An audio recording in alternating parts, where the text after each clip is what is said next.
Word.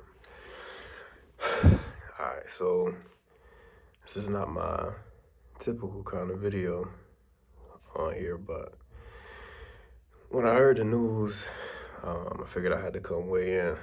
Actually, it inspired me to weigh in. Um, so Charlie Kirk, political commentator, was assassinated earlier today. I don't know if I can say that word. He was assassinated earlier today, and I got mixed feelings about it. So I wanted to come on and talk about it. So it's gonna be raw. I'm not about to do no crazy edits, no kind of nothing. So the first things first, like I think with this news and with what just happened or whatever, you're gonna have a slew of different reactions, but the main ones is gonna be like you're gonna have the people who ain't know who he was and ain't care, and they're gonna be like, oh, that's crazy. You're gonna have the people who did know who he was and despise him and have the good riddance type, like, get that nigga out of here. Peace out. Glad he's gone.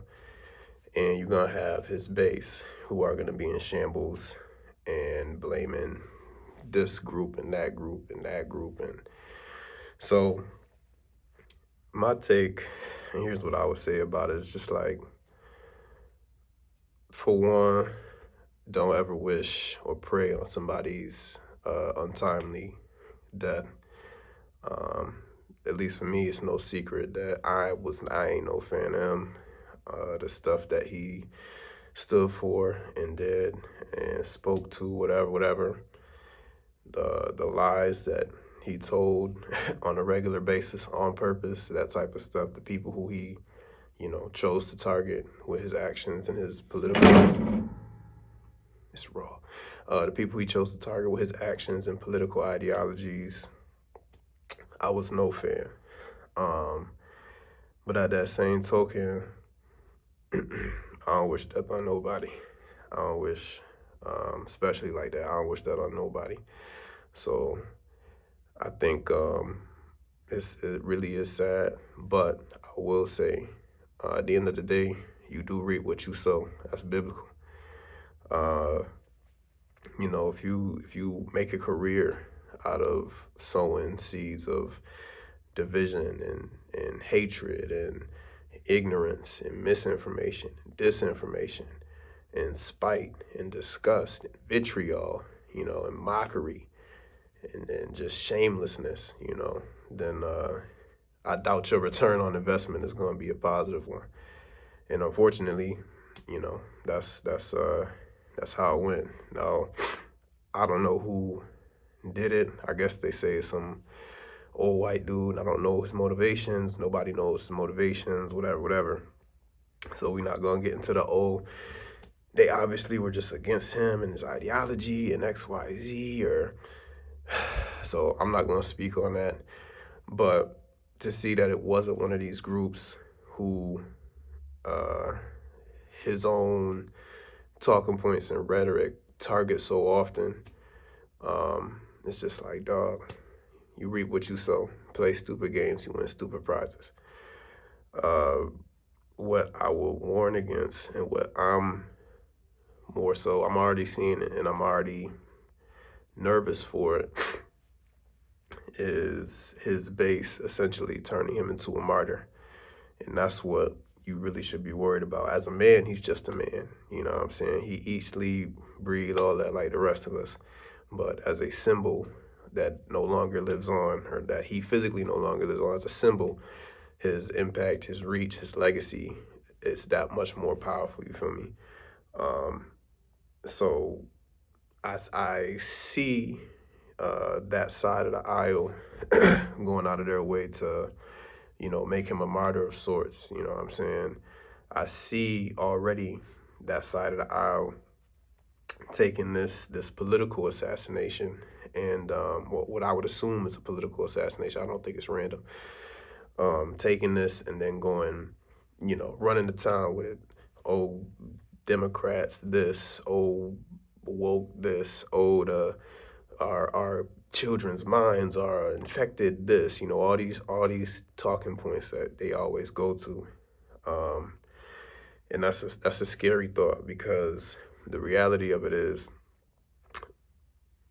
I'm willing to bet the person who did, do this terrible thing probably wasn't in agreement with the stuff that he was spewing on a regular basis. And it has nothing to do with all the stuff they about to make it about in the media, and it's gonna be crazy. So I'm already seeing oh, kids, they're exposed to such political violence and da da da da. And it's like, but y'all created the political violence. You fanned the flames. You sowed the seeds, and now that people act on them, now that people are moving in the ways that people move when they're pushed and they're pulled and they're pried. You know what I'm saying?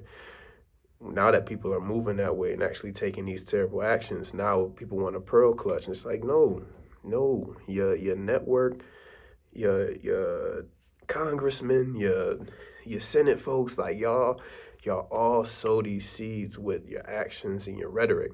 But when people take it there, now it's pearl clutching. Now it's, oh, political violence is not the answer, and da da da da. You enact political violence through your speech and your policy and riling up your base to do X, Y, and Z.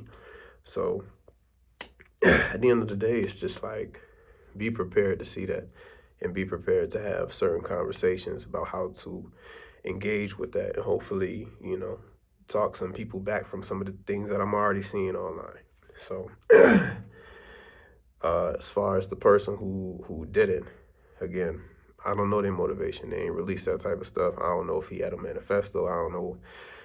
I can only assume that it was based on not agreeing with, Charlie Kirk politically and being against the things that he's doing. But to that person, may God have mercy on you, for real, for real. It's, I think Charlie Kirk was a terrible person. I think he said terrible things. I think he spread tons and tons of lies, so terrible seeds. I think he fanned a lot of really, really hateful flames. But at the end of the day, he was still one of God's children. At the end of the day, despite whatever disagreements that this person who pulled the trigger may have had, he still killed one of God's children. So while I understand why they may have done it, I don't agree with it, and it's sad regardless. And may God have mercy on you. I was one of God's children.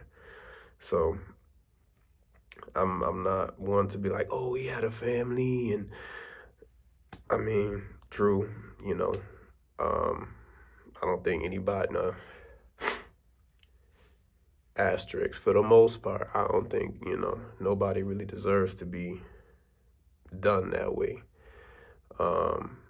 So yeah, be very mindful about wishing on and celebrating somebody's, untimely demise, especially at the hands of intentional political violence.